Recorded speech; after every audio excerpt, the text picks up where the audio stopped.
Pada Khamis lalu, tular isu penjualan stokin mempunyai logo kalimah Allah dijual secara terbuka di rangkaian runcit KK Supermart. Sehubungan itu, pengurusan tertinggi KK Mart menyatakan rasa kesal terhadap insiden terbabit.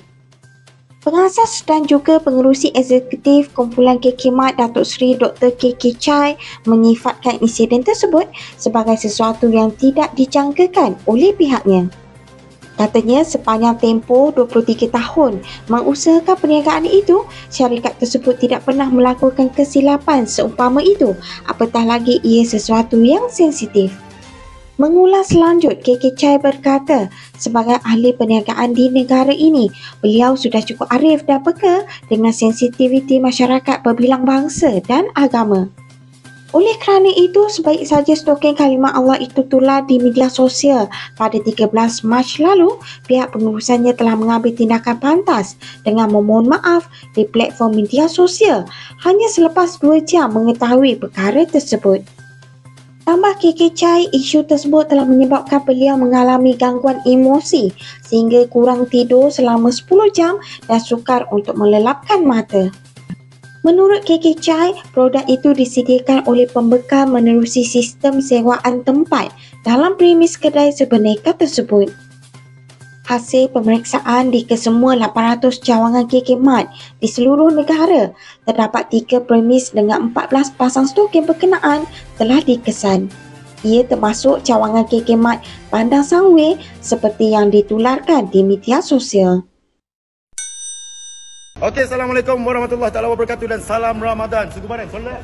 Tak payah. Okey, sekarang ni aku betul-betul depan KK Mart. Okey, sekarang ni yang isu terbaru berkenaan dengan stokin ada kalimah Allah. So, aku sebagai orang Islam dah tentu marah. Tambah-tambah bulan puasa, apa benda ni? Apa benda? Korang macam kau mempermainkan sentimen agama, bangsa yang baru ni KK Mart ada stokin logo nama Allah. Okey, sekarang ni cerita banyak tak guna. Kita jumpa Datuk KK Chia ataupun owner kepada KK Mart. Mantap. Kita jumpa dia, kita tengok, kita dah. Ini building dia. Saya rasa Datuk biasa saya pernah lepak, dia lepak dekat kafe atas tu. Ramai tak nak tengok siapa owner KK Mart? Ramai kan? Baik. Hai Datuk, apa khabar? Boleh saya duduk? Ya. Okey, ini adalah Datuk KK. Okey, owner kepada KK Mart. Duduk dulu Datuk. Datuk, saya sebagai orang Islam Datuk Ya. Sebagai orang Islam, orang Melayu, saya ada beberapa perkara yang saya rasa macam kecil hati, geram, marah pasal isu terbaru ni tu. Ya. Datuk, boleh tak terangkan kenapa boleh jadi isu kalimah Allah berada dekat stokin tu yang dikeluarkan ataupun disediakan oleh KK Mart? Ya. Perkara ini kan soal berlaku. Jadi saya sebagai pengasas dan juga pengerusi eksekutif KK Supermart, kita betul menjasa dan juga kita tanggungjawab. Dan penting sekali saya betul-betul memohon maaf kepada seluruh rakyat Malaysia yang beragama Islam tentang kes ini. Kes ini yang berlaku di kedai saya tak pernah ada kes seperti ini dalam sejarah KK Mart. Kita sudah berada di Malaysia 23 tahun, tak pernah satu kali yang kita ada masalah sensitif dengan agama, bangsa ataupun dengan masyarakat. Balangan itu dari pembekal. Supplier yang hantar barang ini pergi saya kedai, tapi dia pun tak ada cek betul-betul. Ini barang untuk consignment, staff pun tak ada pergi cek. Jadi saya harapkan tapi kesilapan sudah buat. Tapi itulah biasa yang terjadi dalam Malaysia ni. Bila salah minta maaf, bila salah minta maaf, bila salah minta maaf. Datuk, saya nak tanya Datuk lah, KK Mart boleh tak bagi janji ataupun promise ataupun bagi waranti benda ni takkan berulang? Ya. Lebih sepatutnya pada hari bulan 13 pada petang itu saya sudah meminta maaf dan juga kita sudah buat tindakan yang tegas supaya kita tak ada berlaku hal ini di dalam KK Mart. Penting sekali saya pun sudah train semua staff, jangan lagi buat ni. Siapa yang kena ini kes, saya yang kena nama buruk. Selain staff, lagi pun dengan 500 supplier yang pembekal yang ada saya. Kita mesti menjanjikan semua rakyat Malaysia tak ada kes ini lagi. Kalau boleh lah, saya minta kes ni mungkin daripada pihak KK Mart, dia nak bagi tahu kepada masyarakat, khususnya pada orang Islam, apa kesinambungan dia. Dia orang dah buat report polis semua dan sebagainya, betul tak ya? Okey, lagi satu, kalau hal-hal agama ni tu biasanya akan menyebabkan orang boikot tu. Ya, betul. Ini normal, orang akan boikot. Tentang itu kan, saya fikir dalam 14 page itu ada yang tuliskan macam itu kalimah Allah, tapi bukan kalimah Allah. Okay. Jadi itu saya tunggukan. Jadi maksudnya bukan banyak lah ini Okay. stokin. So pihak KK Mart tak do proper QC. Ya. So ada 1000 ni mungkin 16 yang ada nama Allah. Faham. 14. Tapi mungkin kat social media sana Datuk Seri minta maaf ya. Ya. Kita sebenarnya nak tahu apa tindakan berlaku dekat siapa yang idea siapa yang design letak nama Allah tu dekat token. Adakah idea tu dari China ke? Bukan, ini idea semua dari China. Idea Kerana dari dia ada order kan, itu pengkilang di China. Dia ada order dari banyak negara-negara lain, Afrika, South America dan lain-lain.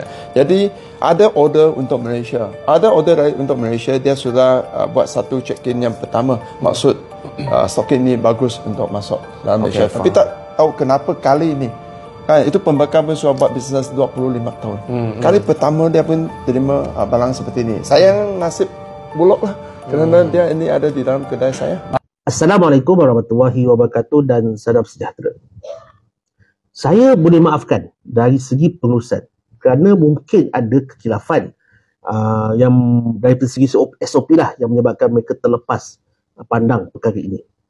Tetapi bagi saya kenapa tidak boleh dimaafkan juga sebab mereka sebenarnya ada isu yang lebih besar iaitu penjualan alkohol di premis mereka dan keterlibatan pekerja-pekerja yang beragama Islam dalam menjual minuman beralkohol ini. Ini lebih besar lagi.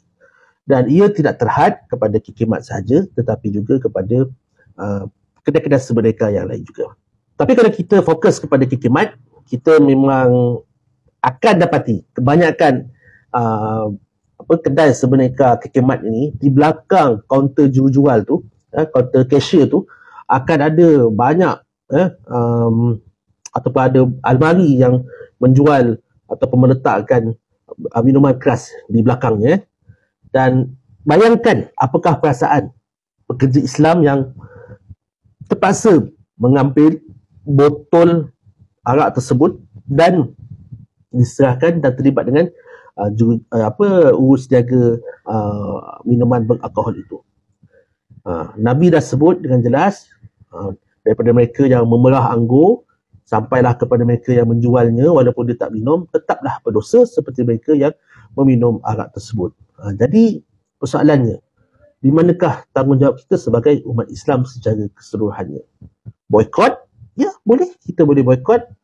Tapi adakah boykot semata-mata dan kita kena jelas mengapa kita nak boykot? Adakah kerana isu stokin itu saja? Jadi di sini saya melihat boykot itu perlu diadakan untuk memberikan isyarat yang jelas kepada mana-mana kedai sebenarnya dan dalam hal ini mungkin KK Mart untuk pada masa yang sama kalau kau betul-betul bertaubatlah bertaubat dalam hal ini, maka you juga kena hentikan penjualan arak di premis mereka.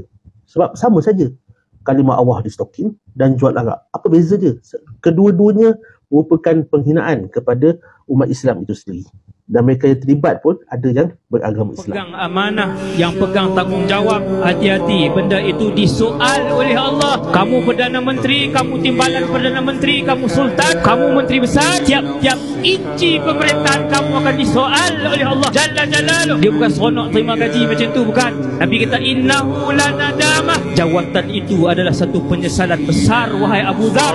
Benda yang menitiskan air mata Umar bin Al-Khattab ketika disoal. Umar kata, aku takut nak jawab. Macam mana Allah tanya sepanjang pemerintahan aku, seekor kuda yang jatuh di atas jalan yang tidak elok pada zaman pemerintahan.